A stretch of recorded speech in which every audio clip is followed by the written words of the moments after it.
আল্লাহ বলেন নিশ্চয়ই এই কোরআন সবথেকে সরল সহজ পথ যেটা আছে পৃথিবীতে, ওই পথটাই কোরআন দেখায়। অর্থাৎ সিরাতুল মুস্তাকিম, যে পথে উঠতে দেরি হবে জান্নাতুল ফিরদাউস পর্যন্ত পৌঁছতে দেরি হবে।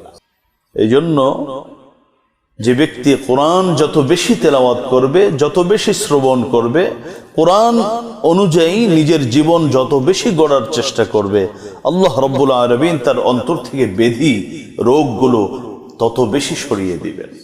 আর যে কোরআন থেকে যত দূরে যাবে, আল্লাহ তার অন্তরে ঠিক ওই পরিমাণ ব্যাধি তার অন্তরের মধ্যে ঢুকিয়ে দিবেন। যে কোরআন একদিকে তোমাদেরকে পথ প্রদর্শন করবে, ফিহিল হুদা ওয়ান নূর, এবং কোরআন হচ্ছে আলো। কোরআন তোমাদেরকে আলো বিচ্ছরিত করবে। যে কোরআন থাকবে, যত বড় অন্ধকার, গুনাহ আর পাপাচারের অন্ধকার তোমাকে ঘিরে ফেলুক না কেন, তোমার টেনশন নেই। কোরআন তোমাকে পথ দেখাবে, আলো দিয়ে দিয়ে তোমাকে জান্নাত পর্যন্ত পৌঁছে দিবে। এই জন্য কোরআন যত বেশি মানুষ পড়বে, শুনবে, তার ঈমান বাড়বে। কোরআনের প্রতিটি বিধান যত বেশি আমি মানার চেষ্টা করব, আমার ঈমান আমার আল্লাহ বাড়িয়ে দিবেন, আমার হেদায়েত সুনিশ্চিত হবে।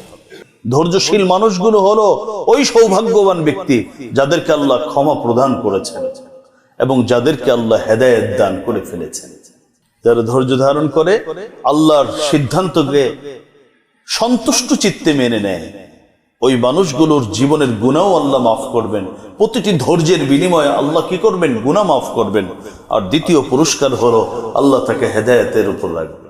মুহতারাম হাজিরিন, আপনাদের স্মরণ থাকার কথা, আমাদের আলোচ্য বিষয় ছিল আসবাবুল হিদায়াহ। একজন মানুষের জীবনে আল্লাহর কাছে যত কিছু চায়, এর মধ্যে সবথেকে গুরুত্বপূর্ণ চাওয়া হলো, আল্লাহ তুমি আমাকে হেদায়েতের উপর রাখবে, তুমি আমাকে সিরাতে মুস্তাকিম দান করো।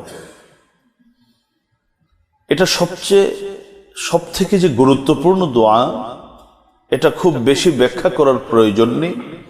কারণ কোরআনুল কারীমে যে কত কত দোয়া আছে, সব দোয়ার মধ্যে আল্লাহ রাব্বুল আলামিন একটি দোয়াকে নির্বাচন করলেন, বললেন এই দোয়াটি তোমরা ফজরের সুন্নত আর ফরজ থেকে শুরু করে তাহাজ্জুদ পর্যন্ত যত নামাজ পড়বা, সব নামাজের মধ্যে এই দোয়াটা করবা, ইহদিনাস সিরাতাল মুস্তাকিম। তবে একজন মানুষ সারা জীবন যদি ইহদিনাস সিরাতাল মুস্তাকিম পড়ে, আরো কিছু কোরআন এবং হাদিসে বর্ণিত যে আরো কিছু নির্দেশনা আছে, সেগুলোকে যদি ফলো না করে, তাহলে হতে পারে যে সে হেদায়েত সারা জীবন চাইবেই, কিন্তু আল্লাহ তাকে প্রকৃত হেদায়েতের উপর অটল রাখবেন না। তো আমার আলোচ্য বিষয় ছিল এমন কিছু কাজ, এমন কিছু কর্মসূচি, যেই কর্মসূচিগুলি পালন করলে আশা করা যায় আমাকে আপনাকে আল্লাহ রাব্বুল আলামিন সিরাতে মুস্তাকিমের উপর রাখবেন। সেই বিষয়গুলো কি, সেই কাজগুলো কি, সেই কর্মসূচিগুলো কি? ইতিমধ্যে আমি 3টি কর্মসূচি নিয়ে আলোচনা করেছি, যেই 3টি কাজ করলে আশা করা যায় আমাকে আপনাকে আল্লাহ হেদায়েতের উপর রাখবেন এবং আমাদের পৃথিবী থেকে বিদায়টা হেদায়েতের উপর হবে। এর 1 নম্বর তো দোয়া করব। 2 নম্বর ছিল আল ঈমানু বিল্লাহি ওয়াল আমালুস সালিহ, আল্লাহর প্রতি অবিচল ঈমান। জন্মসূত্রে একবার মুসলমান হলাম, ওই পর্যন্ত যেন সীমাবদ্ধ না থাকে। ঈমান যেন আমার মজবুত হতে থাকে, ঈমান যেন আমার বাড়তে থাকে। আমার ঈমানের মধ্যে যেন কোনো ত্রুটি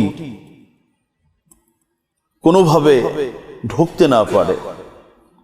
সুদৃঢ় ঈমান, আল্লাহর প্রতি আমাদের ঈমানটা যেন অবিচল থাকে। পাশাপাশি মুমিন যত ভালো কাজ বাড়াবে, তত হেদায়েতের উপর থাকার সম্ভাবনাও বাড়বে।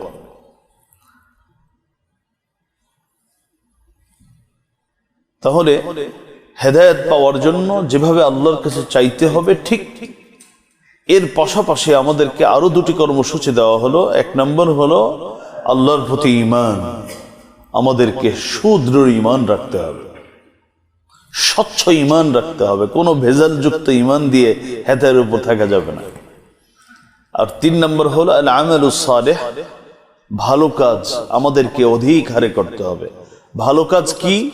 আমি একাধিকবার বলেছি, যে কাজ রাসূল করিম সাল্লাল্লাহু আলাইহি ওয়াসাল্লাম করেছেন অথবা করতে বলেছেন অথবা কেউ করেছেন, সমর্থন দিয়েছেন, এগুলো হচ্ছে ভালো কাজ। কোরআন এবং হাদিসে যে কাজগুলো করার কথা বলা হয়েছে সেগুলো ভালো, যেগুলো করতে নিষেধ করা হয়েছে সেসব কাজ হলো মন্দ কাজ। 4 নম্বর কর্মসূচি ছিল, যে কর্মসূচি পালন করলে মুমিনের ঈমান শুধু বাড়বে না, আল্লাহ রাব্বুল আলামিন তার হেদায়েতের বিষয়ে আমার আল্লাহ নিজে গ্রান্টার হয়ে গেছেন যে তাই সে হেদায়েত পাবেই, হেদায়েতের উপর থাকবে। সেটা হলো জীবনের প্রতিটি পদে পদে সে আমার রাসূল, প্যারা নবী, বিশ্ব নবী, মানবতার নবী মুহাম্মদুর রাসূলুল্লাহ সাল্লাল্লাহু আলাইহি ওয়াসাল্লামকে যে যত বেশি অনুসরণ করবে আল্লাহ রাব্বুল আলামিন তাকে ঠিক সেই পরিমাণ হেদায়েত দান করবে। এটা শুধু পোশাক নয়, মাথা থেকে পা পর্যন্ত শুধু পোশাক নয়, আমার ব্যক্তি জীবন, পারিবারিক জীবন, প্রাতিষ্ঠানিক জীবন, সামাজিক জীবন, রাষ্ট্রীয় জীবন, সর্বাবস্থায় আমাকে আপনাকে প্যারা নবীর অনুসরণ করতে হবে। আমি যে পরিমাণ অনুসরণ করব, আশা করা যায় আমাকে আল্লাহ ঠিক ওই পরিমাণ হেদায়েত নসিব করবে। এজন্য হেদায়েতের উপর থাকতে হলে আমার নবীর অনুসরণের বিকল্প নেই।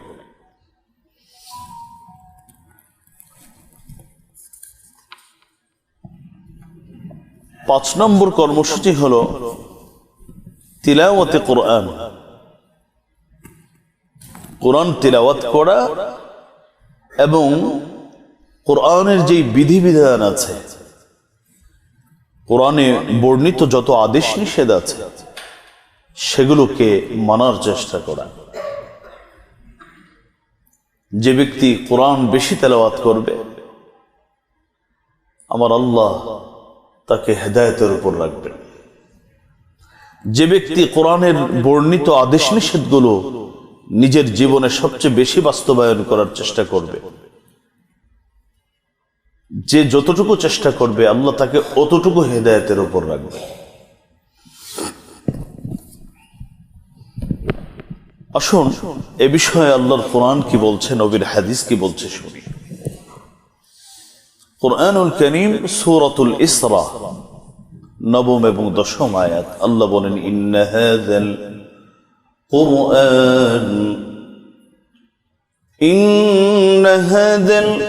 কুরআন ইয়াহদী লিল্লাতী হিয়া আকওয়াম ওয়া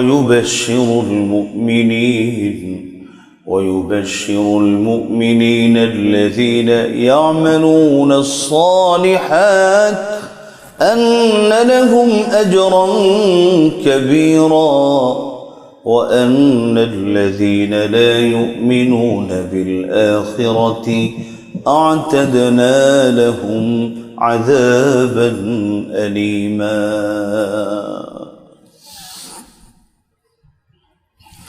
আল্লাহ বলেন, ইন্না হাযাল কুরআন, নিশ্চয়ই এই কোরআন, ইয়াহদী লিল্লাতী হিয়া আকওয়াম, এই কোরআন যে পথ দেখায় সে পথটি হলো সবথেকে সরল পথ। কোরআন যে পথ দেখায় সে পথ সবথেকে সরল পথ। আরো সহজ ভাষায় বললে কোরআনই একমাত্র সিরাতে মুস্তাকিম দেখাতে পারে। পৃথিবীর অন্য কোন তন্ত্রমন্ত্র, অন্য কোন বই পুস্তক আমাকে সিরাতে মুস্তাকিম পরিপূর্ণভাবে দেখাতে পারবে না কোরআন ব্যতিরেক। ইন্না হাযাল কুরআন ইয়াহদী লিল্লাতী হিয়া আকওয়াম ওয়া ইউবাশশিরুল মুমিনিন الذين يعملون الصالحات أن لهم أجرا كبيرا وأن الذين لا يؤمنون بالآخرة أعتدنا لهم عذابا أليما। তো কোরআনের কাজ হলো, আল্লাহ বলেন নিশ্চয়ই এই কোরআন সব থেকে সরল সহজ পথ যেটা আছে পৃথিবীতে, ওই পথটাই কোরআন দেখায়। অর্থাৎ সিরাতে মুস্তাকিম, যে পথে উঠতে দেরি হবে জান্নাতুল ফিরদাউস পর্যন্ত পৌঁছতে দেরি হবে না। এটা হলো কোরআনের 1 নম্বর বৈশিষ্ট্য। 2 নম্বর বৈশিষ্ট্য হলো কোরআন ওয়ায়ুবাশশিরুল মুমিনিন। কোরআনের 2 নম্বর কাজ হলো ঈমানদারদেরকে কোরআন শুধু সুসংবাদ দেয়। সুবহানাল্লাহ। নামাজ পড়লে সুসংবাদ, যাকাত দিলে সুসংবাদ, সত্য কথা বললে সুসংবাদ, মানুষের সাথে সুন্দর আচরণ করলে সুসংবাদ। কোরআন হলো মুমিনদেরকে সুসংবাদ দেয়। কিসের সুসংবাদ? আন্না লাহুম আজরান কাবীরা, তাদের জন্য আমার আল্লাহ মহা প্রতিদান তাদের জন্য বরাদ্দ রেখেছেন। ওয়া আন্নাল্লাযীনা لا يؤمنون بالآخرة أعتدنا لهم عذابا أليما। কোরআন যেভাবে সুসংবাদ দেয় মুমিনদেরকে, ঠিক বিপরীত দিক থেকে যারা কোরআনের প্রতি ঈমান আনে না, যারা আল্লাহর প্রতি যাদের ঈমান নেই, অর্থাৎ যারা কাফের, তাদেরকে আবার কোরআন যন্ত্রণাদায়ক শাস্তির দুঃসংবাদও প্রদান করে। তো কোরআনের 2টো বৈশিষ্ট্যের কথা এখানে আলোচিত হয়েছে সূরাতুল ইসরার 9-10 আয়াতে। 1 হলো কোরআন সিরাতে মুস্তাকিম দেখায়, 2 হচ্ছে কোরআন মুমিনদেরকে সুসংবাদ দেয় আর কাফেরদেরকে দুঃসংবাদ প্রদান করে। সূরাতু ফুসসিলাত, যার আরেক নাম হলো সূরাতু হামিম আস-সিজদা, এর 44 নং আয়াতে আমার আল্লাহ বলেন, কুল হুয়া লিল্লাযীনা আমানু হুদান ওয়া শিফাআ ওয়াল্লাযীনা লা ইউমিনুনা ফি আযানিহিম ওয়াকরু ওয়া হুয়া আলাইহিম আমা। আল্লাহ বলেন, হে নবী, হে আমার বন্ধু, আপনি পৃথিবীর মানুষদেরকে বলে দিন, হুয়া লিল্লাযীনা আমানু হুদান ওয়া শিফাআ। কোরআনের বৈশিষ্ট্য হলো কোরআন ঈমানদারদেরকে সঠিক পথের নির্দেশনা প্রদান করে। কোরআন কি করে? মানুষকে, ঈমানদারদেরকে সিরাতে মুস্তাকিম, সঠিক পথ মানে কোন পথ? সিরাতে মুস্তাকিম, সিরাতে মুস্তাকিম প্রদর্শন করে। ওয়া শিফাআ, আর কোরআন হচ্ছে মুমিনদের জন্য আরোগ্য, চিকিৎসা। মুমিনের অন্তরে যত ধরনের ব্যাধি আছে, রোগ আছে, এই সব রোগের মহা ঔষধ হচ্ছে কোরআনে কারীম। এই জন্য যে ব্যক্তি কোরআন যত বেশি তেলাওয়াত করবে, যত বেশি শ্রবণ করবে, কোরআন অনুযায়ী নিজের জীবন যত বেশি গড়ার চেষ্টা করবে, আল্লাহ রাব্বুল আলামিন তার অন্তর থেকে ব্যাধি রোগগুলো তত বেশি সরিয়ে দিবেন। আর যে কোরআন থেকে যত দূরে যাবে, আল্লাহ তার অন্তরে ঠিক ওই পরিমাণ ব্যাধি তার অন্তরের মধ্যে ঢুকিয়ে দিবে। এই জন্য সূরাতু হামিম আস-সিজদা, যার অপর নাম সূরাতু ফুসসিলাত, এর 44 নং আয়াতে আল্লাহ রাসূলকে বললেন, হে রাসূল, আপনি পৃথিবীর মানুষদেরকে বলে দিন, এই কোরআন কিন্তু এটা সাধারণ কোনো বই নয়। এই কোরআনের বৈশিষ্ট্য হলো কোরআন ঈমানদারদেরকে সঠিক পথ সিরাতে মুস্তাকিম দেখাবে। যে যত বেশি তেলাওয়াত করবে সে তত বেশি সিরাতে মুস্তাকিম পাবে। যে যত বেশি আমল করবে তার সিরাতে মুস্তাকিমের সম্ভাবনা তত বেড়ে যাবে।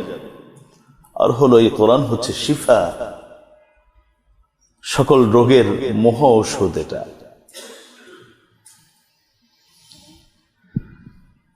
আর যারা কোরআনের প্রতি ঈমান আনবে না, ওয়াকরুন, আল্লাহ বলেন তাদেরকে মোহর আল্লাহ মেরে দিবেন, ভিতরে কথা ঢুকবে না। ওকে হেদায়েত সে পাবে না।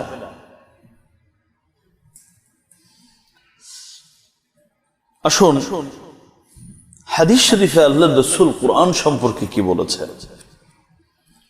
আল মুস্তাদরাক লিল হাকিম হাদিসের কিতাবের মধ্যে হযরত আব্দুল্লাহ ইবনে আব্বাস রাদিয়াল্লাহু তাআলা আনহুমা থেকে বর্ণিত হাদিস, আল্লাহর রাসূল ইরশাদ করেন, ক্বালা মান ক্বারাআল কুরআন ওয়াত্তাবা মা ফীহি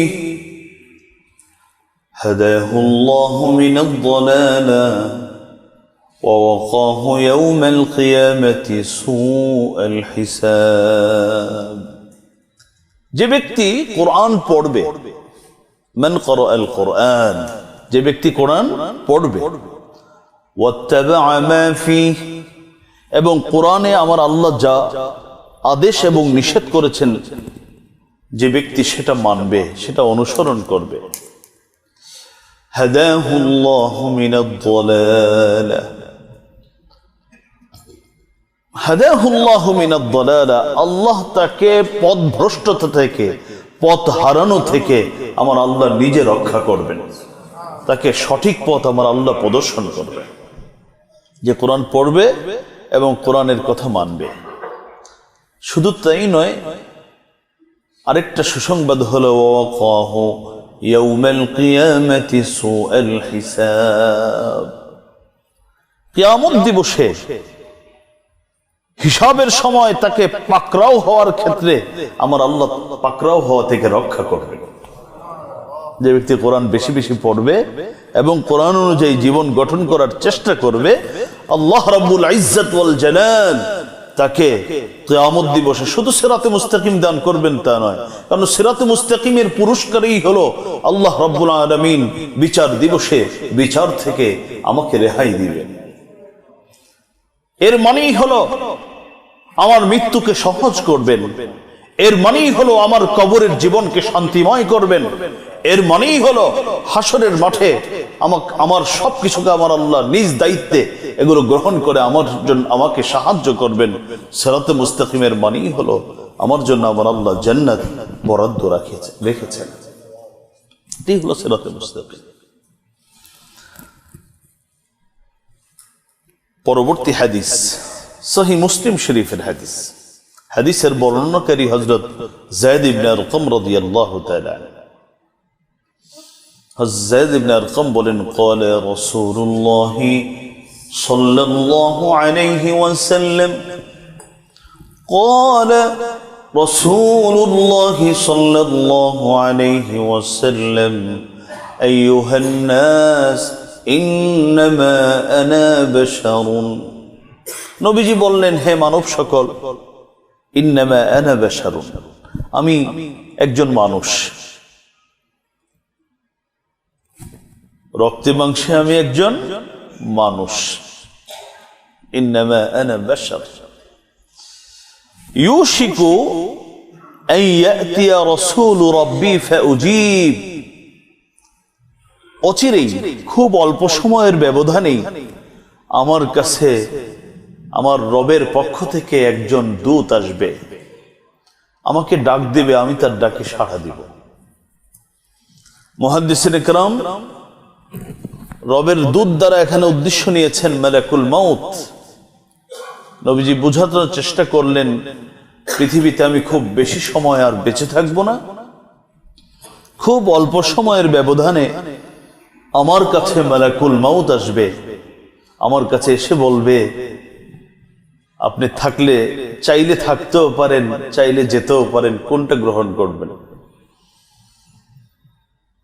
নবীজি বলেন, আমি কিন্তু তখন যাওয়াটাকে গ্রহণ করব। এবং বাস্তবতা তাই হয়েছিল। আমার নবীর ইন্তিকারের সময় মালাকুল মউত এসে বলেছিলেন, আপনার সামনে অপশন দুটো খোলা আছে, যে কোনোটা আপনার ইচ্ছা গ্রহণ করতে পারেন। এটা আমার আপনার ক্ষেত্রে না, আমাদেরকে ধরে নিয়ে যাবে, আসামি তো।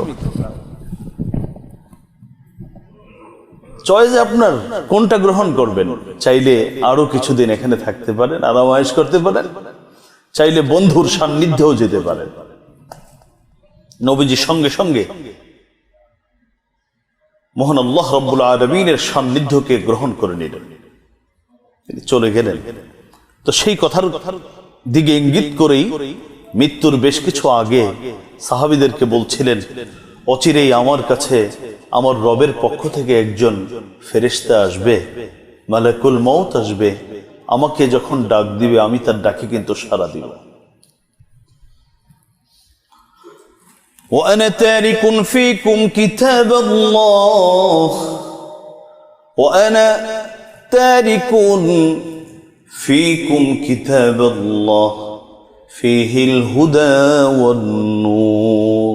তবে সাহাবী আমার, তোমরা টেনশন করো না, আমি চলে যাব ঠিক, কিন্তু আমি কিন্তু তোমাদের মাঝে আল্লাহর কিতাব রেখে যাব, কোরআন রেখে যাব, যে কোরআন একদিকে তোমাদেরকে পথ প্রদর্শন করবে, ফিহিল হুদা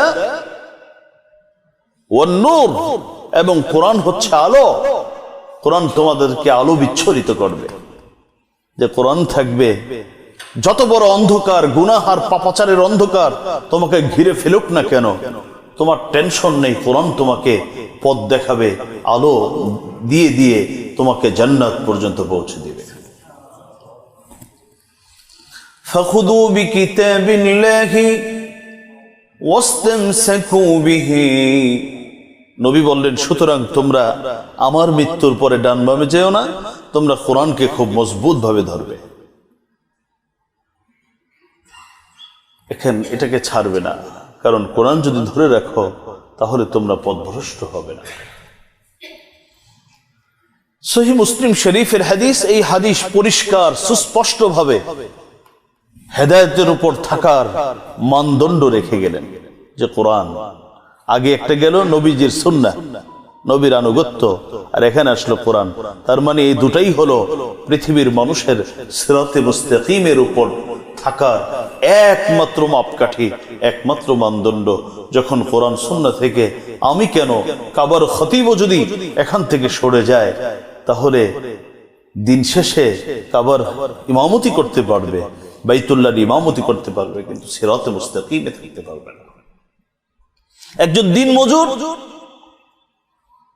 অত বড় আলেম না, কিচ্ছু না, কিন্তু তারও সিরাতে মুস্তাকিমের উপর থাকার সুযোগ রয়েছে যদি কোরআন এবং সুন্নাহ তার জীবনের পাথেয় হয়। মুহতারাম হাজিরিন, কোরআন মানুষের অন্তরে কিভাবে প্রভাব সৃষ্টি করে, বুখারী এবং মুসলিম শরীফের হাদিস। নবীর একজন সাহাবী ছিলেন হযরত জুবাইর ইবনে মুতঈম রাদিয়াল্লাহু তাআলা আনহু। তিনি শুরুতে ইসলাম গ্রহণ করেননি। বদরের যুদ্ধে কিছু কাফের বন্দী হয়েছিল মুসলমানদের হাতে, তাদের বিষয়ে কথা বলার জন্য মক্কার কুরাইশদের পক্ষ থেকে হযরত জুবাইর ইবনে মুতঈম মদিনাতুল মুনাওয়ারাতে আসেন।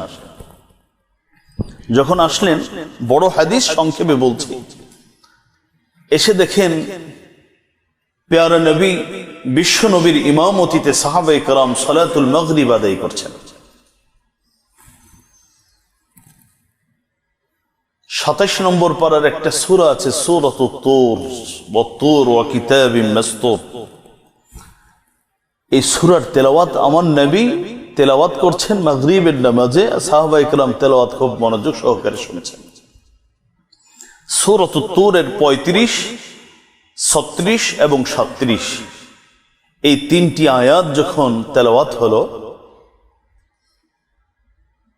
হযরত জুবাইর ইবনে মুতঈম রাদিয়াল্লাহু তাআলা আনহু বলেন, কাদা কলবি আন ইয়াতীর, আমার অন্তরটা তখন ছুটে গেল, মনে হয় যেন আমার অন্তরটা বের হয়ে যাবে। অন্য riwayate আসছে যে আমার অন্তরের মধ্যে একটা জিনিস গেঁথে গেল, সেই জিনিসটা আর কিছু ছিল না, সেটা ছিল ঈমান। আয়াতগুলো কি? আম খুলিকু মিন গায়রি শাইইন আম হুমুল খালিকুন আম খালাকুস সামাওয়াতি ওয়াল আরদা বাল লা ইউকিনুন আম ইনদাহুম খাযাইন আম ইনদাহুম খাযাইন রাব্বিকা আম হুমুল মুসাইতিরুন। আল্লাহ প্রশ্ন করেছেন, আম খুলিকু মিন গায়রি শাইইন, আচ্ছা এই সব কিছু কি কোনো কিছু ছাড়াই সৃষ্টি হয়ে গেল? এগুলো কোনো কি স্রষ্টা নাই? আম খুলিকু মিন গায়রি শাইইন আম হুমুল খালিকুন, নাকি এরা নিজেরাই স্রষ্টা? আম খালাকুস সামাওয়াতি ওয়াল আরদ, তারা এই মানুষদেরকে কি তারা সৃষ্টি করেছে? জমিন আসমানকে কি তারা সৃষ্টি করেছে? আসল কথা হলো তারা বিশ্বাসী নয়, তারা অবিশ্বাসী। জমিনের এই যে খাদ্য ভান্ডার ইত্যাদি সম্পদের যে ভান্ডার, এটা কার হাতে? ওদের হাতে না তার রবের হাতে? হ্যাঁ নবী, আপনার রবের হাতে না এই মানুষদের হাতে? এই জাতীয় আয়াত তেলাওয়াত করছেন পেয়ারা নবী সালাতুল মাগরিবে। হযরত জুবাইর ইবনে মুতঈম তখন অমুসলিম, তেলাওয়াত শুনছেন। এক পর্যায়ে হযরত জুবাইর ইবনে মুতঈম, বুখারী মুসলিম শরীফের হাদিস, তিনি বলেন, ওয়াযালিকা আউয়ালু মা ওয়াকারা আল ঈমান ফি কলবি, আমি অমুসলিম, আমি শুধু এই তেলাওয়াতগুলো শুনেছিলাম, আর এই কোরআনুল কারীমের তিলাওয়াত আমার অন্তরের মধ্যে ঈমান গেঁথে দিয়েছিল। এই জন্য কোরআন যত বেশি মানুষ পড়বে শুনবে, তার ঈমান বাড়বে। কোরআনের প্রতিটি বিধান যত বেশি আমি মানার চেষ্টা করব, আমার ঈমান আমার আল্লাহ বাড়িয়ে দিবেন, আমার হেদায়েত সুনিশ্চিত হবে। 6 নম্বর আমল, যে আমলের মাধ্যমে আমার হেদায়েত, আমার আল্লাহ আমাকে হেদায়েতের উপর রাখবেন, সেটা হলো বিপদের মুহূর্তে, পেরেশানির মুহূর্তে ধৈর্য ধারণ করা। এবং আমার নসিবে আমার আল্লাহ পৃথিবীর জীবনে যা রাখবেন, যখন যেই অবস্থায় রাখবেন, এতে রবের প্রতি সন্তুষ্ট হয়ে যাওয়া। বিষয়টা বলতে যতটা সহজ, শুনতে যতটা সহজ, বাস্তবতা ঠিক ওই পরিমাণ কঠিন। আমাকে আমার রব এখন এইভাবে খাওয়াতে পছন্দ করেন, আলহামদুলিল্লাহ, আমি ওইটাই সন্তুষ্ট।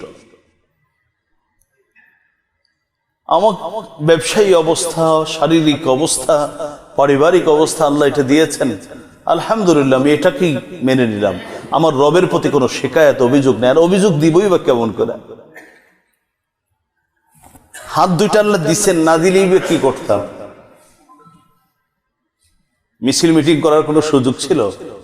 কিচ্ছু করার সুযোগ ছিল না। যা পাইছি সব কি দান, অনুগ্রহ।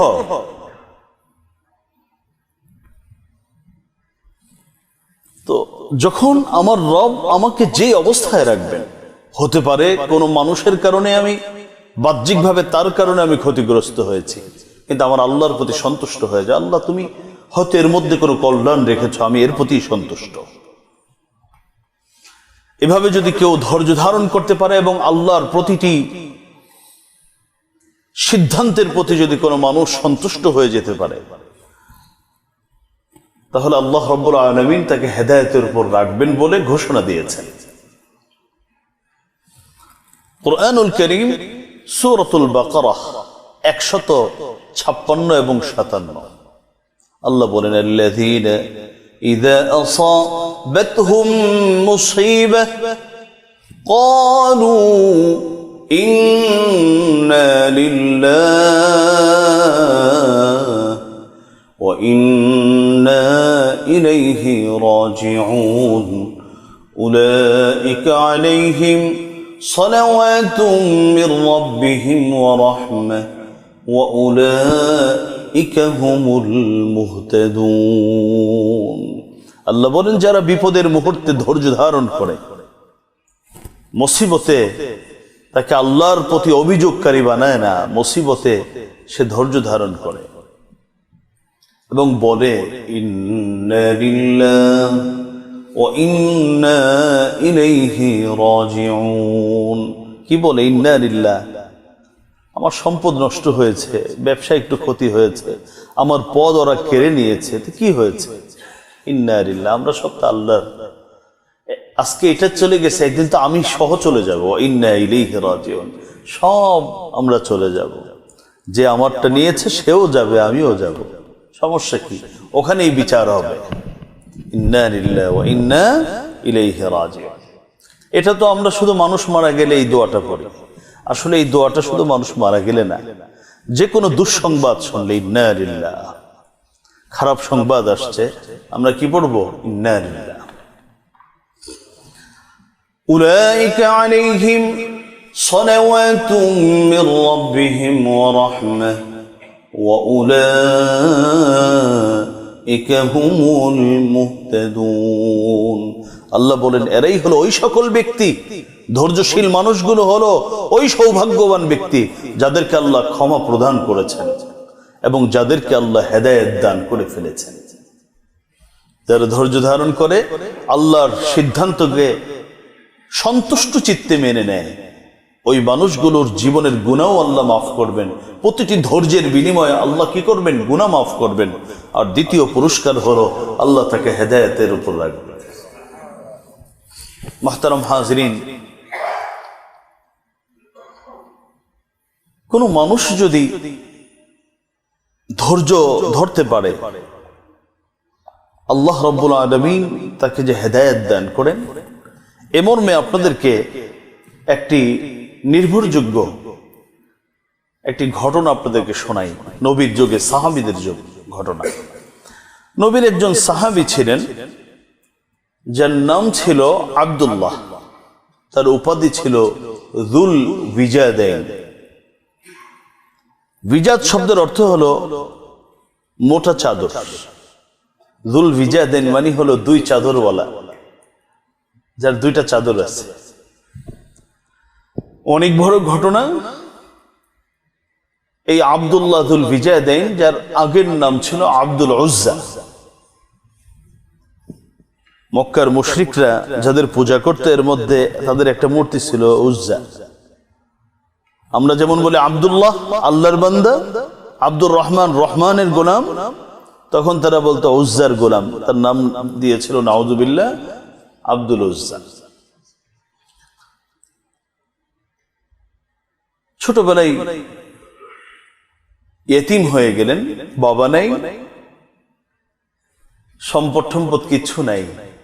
বিপরীত দিক থেকে তার আপন চাচা, যে অত্যন্ত ধনী ব্যক্তি ছিলেন, ভাতিজা চাচার কাছেই লালিত পালিত হচ্ছিলেন। চাচার অঢেল সম্পত্তি রয়েছে। অল্প দিনেই চাচার সহযোগিতা পেয়ে এই আব্দুল উজ্জা, আগে যার নাম, পরবর্তীতে আব্দুল্লাহ যুল বিজাদাইন, অনেক সম্পদের মালিক হয়ে গেলেন।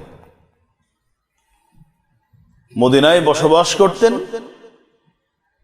রাসূল করিম সাল্লাল্লাহু আলাইহি ওয়াসাল্লামের প্রতি তার ঈমান চলে আসলো।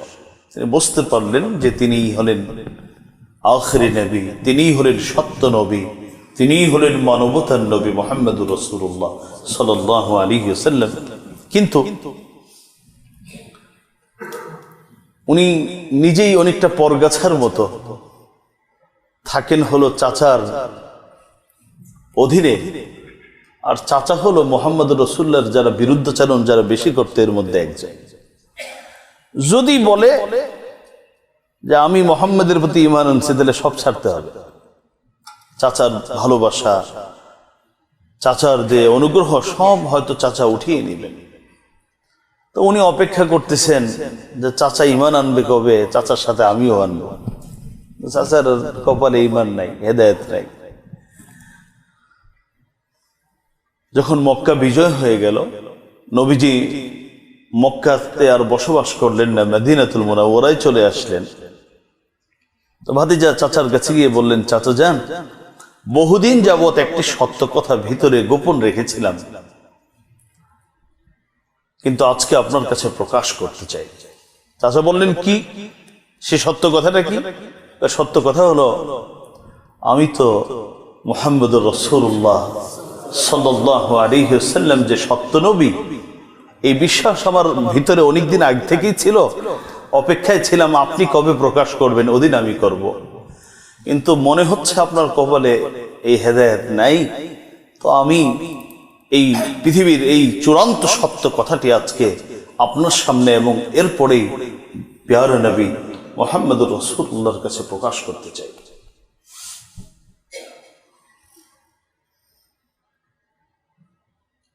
মুহতারাম হাজিরিন, চাচা শুধু বলল, ভাতিজা তুমি যেই কথা বলতেছো জানো এর পিছনে কি লুকিয়ে আছে? এর পরিণাম জানো? ভাতিজা বললেন, কি পরিণাম? পরিণাম হলো এই ঈমান পড়লে, মুহাম্মদের পথে যদি ঈমান আনো, কালেমা পড়ো, তাহলে সম্পদ যা আছে কিন্তু সব নিব আমি তোমার কাছ থেকে।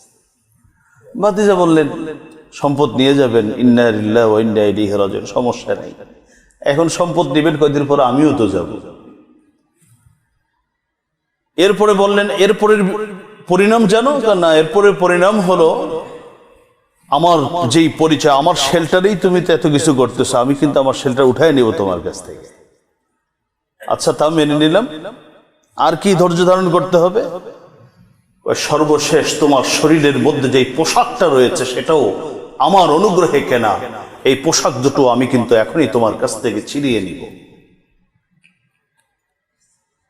হযরত আব্দুল্লাহ দুল বিজাদিন বললেন, ঠিক আছে, যদি আমার ঈমানের বিনিময়ে আমার শরীরের পোশাক তুমি ছিনিয়ে নাও, আর আমাকে যদি উলঙ্গ থাকতে হয়, আমি আমার উলঙ্গ জীবন যাপনটাকে আমি গ্রহণ করলাম।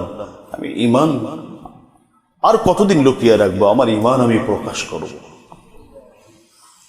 আল্লাহু আকবার। তিনি হিজরত করে আসলেন মসজিদে নববীতে। প্রথমত যখন তার পোশাক ছিঁড়ে ফেললো, উনি সঙ্গে সঙ্গে সতর ঢেকে ফেললেন, মার কাছে গেলেন, বয়স্ক ছেলে, মা এই অবস্থা দেখে চোখের পানি ছেড়ে দিলেন। মা তার একটা মোটা কাপড় ছিল, এই কাপড়টাকে দুটো টুকরো করলেন, করে এই দুটো টুকরো সন্তানকে দিলেন। এক টুকরো দিয়ে লজ্জাস্থান ঢাকলেন, আরেকটা অংশ দিয়ে শরীরের বাকি অংশ ঢাকলেন। এভাবে করে হিজরত করে মদিনায় আসলেন। এসে মসজিদে নববীর মধ্যে রাত্রি যাপন করলেন। ফজরের নামাজ নবীর ইমামতিতে আদায় করলেন। নামাজ শেষে আমার নবীর একটা চরিত্র ছিল, ফজরের পরে এটা ডান বামে তাকাতেন, সাহাবীদের একটু খোঁজ খবর নিতেন। নতুন সাহাবী দেখে জিজ্ঞেস করলেন, এদিকে আসো, তুমি কে? তোমাকে তো আমি দেখি নাই। উনি পরিচয় দিবেন, ঠিক ওই মুহূর্তে নবীজি জিজ্ঞেস করলেন, তোমার নাম কি? বলল, আব্দুল উজ্জা। নবী বললেন, তোমার নাম আব্দুল উজ্জা না, তোমার নাম হলো আব্দুল্লাহ।